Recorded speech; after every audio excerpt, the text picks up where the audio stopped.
good morning and welcome back to your channel Inner Sphere. এটা next day morning. Areca ready হয়ে গেছে, এখানে মা রেডি হয়ে গেছে, বাবা এখানে, মা মাথায় টুপি পরে নিচ্ছে। চলো আবার গাড়িতে উঠে কথা হচ্ছে। অর্ণব নিচে। কতদিন দেখিনি তোমায়, তবু মনে পড়ে তব মুখখানি, স্মৃতির মুকুটে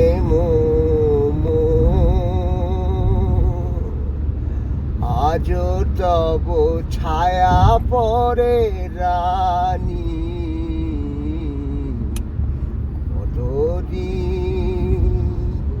আমাদের এই জার্নিটা এরকমই গানের আর আড্ডার মধ্যে দিয়েই কাটছে, তার একটা ছোট্ট ক্লিপ শেয়ার করলাম তোমাদের সাথেও। এখন দুপুর 2টো বাজে, 2টো বেজে গেছে যদিও, প্রায় 2:30 বাজে। আমরা লাঞ্চ করতে এসেছি একটা ধাবাতে। ভেজ ডিশ নিয়েছি আমি, ভেজ থালি, আর অর্ণব আর বাবার নিয়েছে চিকেন থালি। দেখাচ্ছি তোমাদের।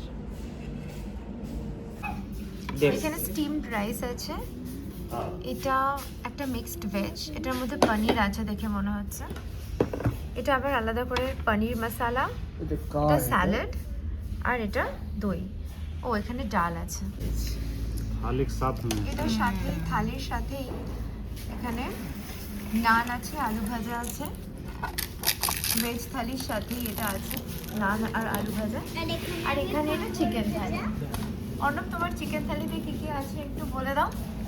আমার চিকেন থালিতে হ্যাঁ, চিকেন আছে, মাটন আছে, রুই মাছের ফ্রাই আছে, আলু গোবি আছে, পটল পোস্ত আছে, আর চাটনি আছে। বাবান তোমার চিকেন থালিতে কি কি আছে বলে দাও। সেম অ্যাজ অর্ণবের যা আছে তাই তোমার আছে। শার্কও আছে, বাবানের প্লেটে শার্কও আছে। বাহ, ঠিক আছে ঠিক আছে। অক্টোপাসের স্টিউ আছে মা।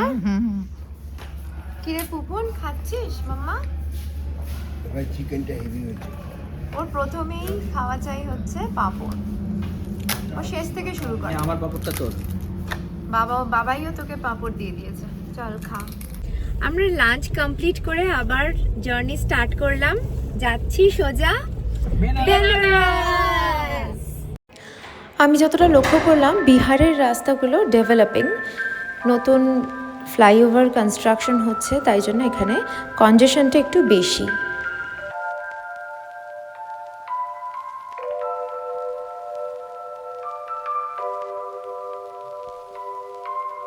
আমরা বিহারে এখন যে জায়গাটাতে আছি সেখান থেকে বেনারস হচ্ছে 100 কিলোমিটার, কিন্তু এই রাস্তাটা যেহেতু আন্ডার কনস্ট্রাকশন তাই জন্য এইটুকু রাস্তা যেতেই 2.5 ঘন্টা লাগবে। তো এখন সময় হচ্ছে 4:30 বাজে, তো আমরা হয়তো 7টার মধ্যে আশা করা যায় পৌঁছে যাব।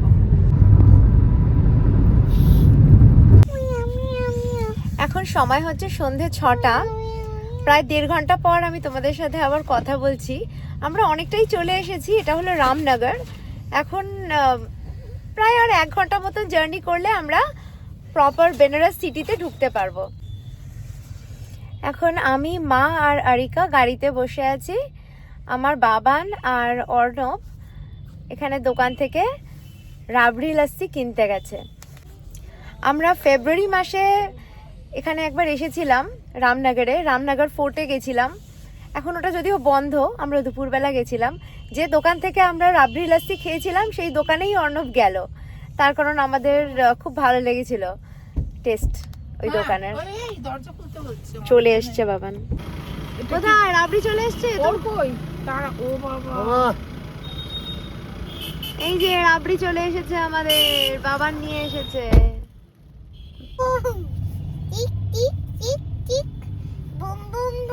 খুব জোরে গাড়ি চলছে।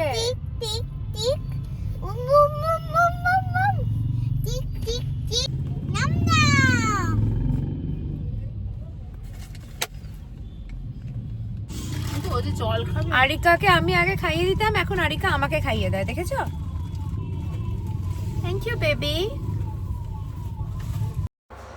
রাম মন্দিরের এই দোকানটার নাম হলো শিবপ্রসাদ লস্যি ভান্ডার, যেখান থেকে আমরা রাবড়ি লস্যিটা খেলাম, আর তার টেস্ট হচ্ছে একদম ইয়াম। এরপর প্রায় 1 ঘন্টা ভীষণ টাফ কনজেশনের মধ্যে দিয়ে ড্রাইভ করে আমরা এই প্রি বুকড হোটেলটাতে পৌঁছে গেলাম। এবং এই এক্সপিরিয়েন্সটা করবার পর আমরা ডিসাইড করেই নিলাম যে এই 3টে দিন আমাদের বেনারসে যে কাটাবো পাবলিক ট্রান্সপোর্টেই আমরা ট্রাভেল করব, গাড়ি আর বার করব না। আমরা এখানে 2টো রুম বুক করেছিলাম, একটাতে অর্ণব বাচ্চা আর আমি থাকবো, আর একটাতে মা বাবা থাকবে। এটা মডারেটলি কোজি একটা রুম। এটাতে কমপ্লিমেন্টারি ব্রেকফাস্ট আছে। আমি ঠিক জানি না মেনু কার্ডে যা আছে এক্স্যাক্টলি সেগুলো আমাদের ইচ্ছা মতন অর্ডার করতে পারবো, নাকি ওরা যেরকম বলবে সেটাই আমাদেরকে নিতে হবে ব্রেকফাস্ট হিসেবে। বাঁদিকে একটা ওয়াশরুম আছে যেটা আমি দেখালাম না, আর 2টো ঘরেই এরকম ওয়ার্ডরোব দেওয়া আছে, যেটা খুবই ইউজফুল। এটা কিন্তু নেক্সট ডে মর্নিং, মানে 22 ডিসেম্বর। কমপ্লিমেন্টারি ব্রেকফাস্ট হিসেবে আমাদের পুরি সবজি দেওয়া হয়েছিল, আর আরিকা সবাইকে খাইয়ে দিচ্ছে।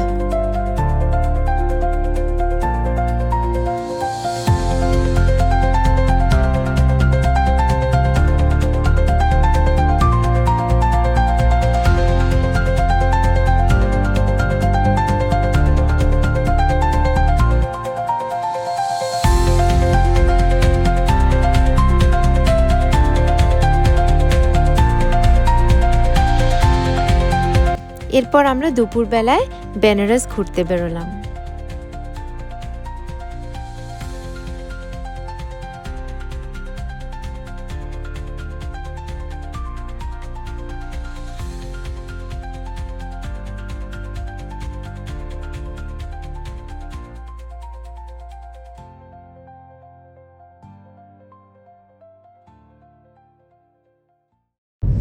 এটা হলো বেনারসের ফেমাস স্ট্রিট ফুড ফ্লাফি মালাইও, যেটা কিনা স্যাফরান দিয়ে তৈরি হয়।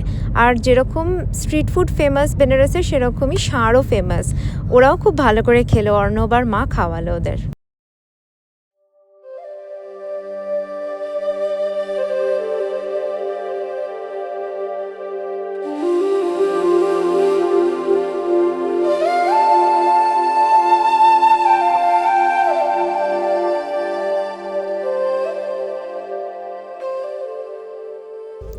এরপর আমরা লাঞ্চ করতে আসলাম অন্নপূর্ণা মন্দিরে। যদিও অনেকটা ভিড় ছিল, জানি না আমরা আদৌ যেতে পারবো কি না। ডান দিকের যে লাইনটা দেখতে পাচ্ছ, সবাই দাঁড়িয়ে আছে খেতে যাওয়ার জন্য, আর বাঁ দিকের লাইনটা থেকে সবাই বেরিয়ে আসছে খেয়ে নিয়ে। অন্নপূর্ণা মন্দিরের ভোগ পাওয়া কিন্তু অনেকটাই ভাগ্যের কথা। বলা হয় যারা এই ভোগ পায় তাদের আর কখনো অন্নাভাব হয় না, কিংবা রাদার তাদের আর কখনো খাবারের অভাব হয় না। এরপর কিন্তু এখানে ক্যামেরা প্রহিবিটেড। আর আমরা যা খেলাম তা হলো ভাত, ডাল, আলু ভাজা, 2টো সবজি, পাঁপড় ভাজা, একটা চাটনি আর মিষ্টি আর দই। এখানে যাদেরকে দেখছো সবাই বিশ্বনাথ মন্দিরে যাবার জন্য দাঁড়িয়ে রয়েছে, কিন্তু আমরা এখন যাইনি। আমাদেরকে বলা হয়েছিল অনেকটা রাত্রিবেলা যদি আমরা আসি তাহলে ভিড় কম পাওয়া যাবে, 9:30টার সময় আসলে ভিড় কম পাওয়া যাবে, কিংবা ভোরবেলা, ভোর 3টে 3:30 নাগাদ। রাত্রি 10টাতেই বিশ্বনাথ মন্দির বন্ধ হয়ে যায়, তাই একদম শেষের সময়টাতে বা ভোরবেলাতে আসলে ভালো। এই সাইনবোর্ডটাতে দেখো, ঠিক পিছন দিকে আমরা বিশ্বনাথ মন্দিরটা ফেলে আসলাম, আর ঠিক বাঁ দিকে হচ্ছে দশাশ্বমেধ ঘাট। আমরা এখন সেখানেই যেতে চলেছি। এটা হলো বেনারসের মেন ঘাট, দশাশ্বমেধ ঘাট। এখানে ব্রহ্মা 10টি ঘোড়ার বলিদান করে যজ্ঞ করেছিলেন। সেই কারণেই এই ঘাটটির নাম হয়েছে দশাশ্বমেধ ঘাট। 10 মানে 10, অশ্ব মানে ঘোড়া, আর মেধ মানে বলিদান। এখানে সন্ধে 6:30টার সময় ভীষণ সুন্দর গঙ্গা আরতি হয়। তার জন্যই এখানে প্রস্তুতি শুরু হয়ে গেছে অলরেডি, সবাই চেয়ার নিয়ে বসেও গেছে। আর এখানে যে বোটগুলো তোমরা দেখতে পাচ্ছ, 1 তলা 2 তলা, এখানের মধ্যেই বসে সবাই সামনে থেকে গঙ্গা আরতিটা উপভোগ করে।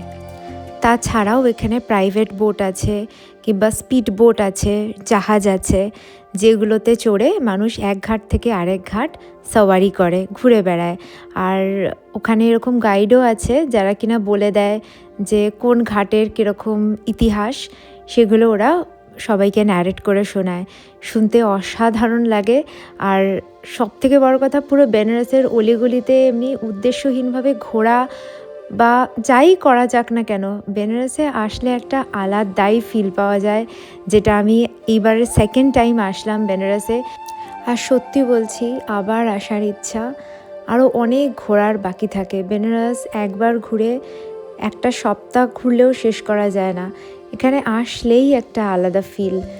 এমনকি আমার তো মনে হয় সারা দিন একটা বেলাও যদি হোটেলে শুধু বসে থেকে অফিসের কাজও করি, তখনও মনে হয় আমি এটা এমনি বাড়িতে বসে নেই, বেনারসের মাটিতে বসে আছি।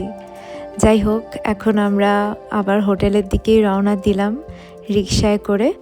তোমাদের ব্লগটা এতটুকু ভালো লাগলে প্লিজ কমেন্ট করে জানিও।